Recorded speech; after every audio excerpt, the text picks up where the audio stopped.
ಶರಣ್ ಶೆಟ್ಟಿ ಅವ್ರಿಗೆ ಈ ರೀತಿ ಆಗ್ಬಾರ್ದು. ಆದ್ರೆ ಶರಣ್ ಶೆಟ್ಟಿ ಅವ್ರಿಗೆ ಏನಾಯ್ತು? ಒಂದ್ಸತಿ ಬಿದ್ದವರು ಎದ್ದೇಳೇ ಇಲ್ಲ. ಏನಾಯ್ತು ನೋಡೋಣ ಬನ್ನಿ. ಹಾಯ್ ವೀಕ್ಷಕರೇ, ಎಲ್ಲರಿಗೂ ನಮಸ್ಕಾರ. ಈ ಬಿಗ್ ಬಾಸ್ ಅಗ್ನಿ ಪರೀಕ್ಷೆ ಅಂತಲೇ ಹೇಳ್ಬೋದು.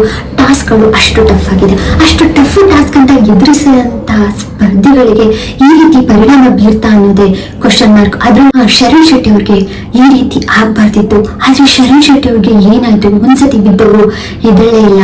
ಏನಾಯ್ತು ನೋಡೋಣ ಬನ್ನಿ. ನೀವೇ ನೋಡ್ತಾ ಇದ್ದೀರಲ್ಲ, ಇಲ್ಲಿ ಎಷ್ಟು ಟಫ್ ಟಾಸ್ಕ್ ಗಳನ್ನ ಕೊಡ್ತಾ ಇದ್ದಾರೆ. ಸ್ಪರ್ಧಿಗಳಿಗೆ ತುಂಬಾನೇ ಕಷ್ಟ ಆಗ್ತಾ ಇದೆ. ಆದ್ರೆ ಜಡ್ಜಸ್ ಏನ್ ಹೇಳ್ತಾರೆ ಅಂದ್ರೆ, ನೀವು ಇಲ್ಲಿ ಟಾಸ್ಕ್ ನ ಎದುರಿಸ್ಕಾಗಲಿಲ್ಲ ಅಂತಂದ್ರೆ ಬಿಗ್ ಬಾಸ್ ಮನೇಲೂ ಆಗಲ್ಲ.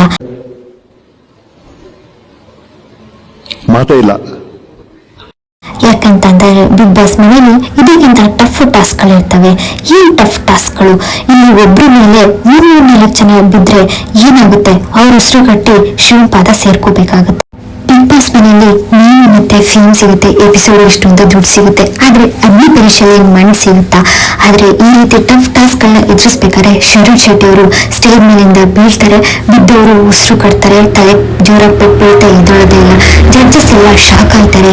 ಏನಾಯ್ತು ಅಂತ ನೋಡಕ್ಕೆ ಎದ್ದು ಹೋಗ್ತಾರೆ. ಬಟ್ ನನಗೂ ಗೊತ್ತಿಲ್ಲ ಅವ್ರಿಗೆ ಏನಾಗಿದೆ ಅಂತ. ಮ್ಯೂಸಿಕ್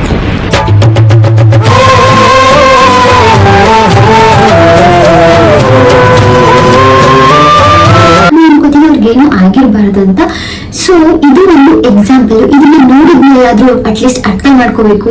ಈ ಅಗ್ನಿ ಪರೀಕ್ಷೆ ಜಸ್ಟ್ ಒಂದು ಆಡಿಷನ್ ಅಷ್ಟೇ. ಇನ್ನು ಬಿಗ್ ಬಾಸ್ ಮನೆಯೊಳಗೆ ಹೋಗಿಲ್ಲ. ಇಲ್ಲಿ ಎಷ್ಟು ಯಾವ ಮಟ್ಟದ ಟಾಸ್ಕ್ ಕೊಡ್ಬೇಕೋ ಆ ಮಟ್ಟದ ಟಾಸ್ಕ್ ಕೊಟ್ರೆ ಚಂದ ಅಂತ ನಾನು ಹೇಳಕ್ ಇಷ್ಟಪಡ್ತೀನಿ. ನಿಮಗೆಲ್ಲ ನೋಡಿದವ್ರಿಗೆ ನಿಮಗೆಲ್ಲ ಏನ್ ಅನ್ಸುತ್ತೋ ಪ್ಲೀಸ್ ಕಮೆಂಟ್ ಮಾಡಿ.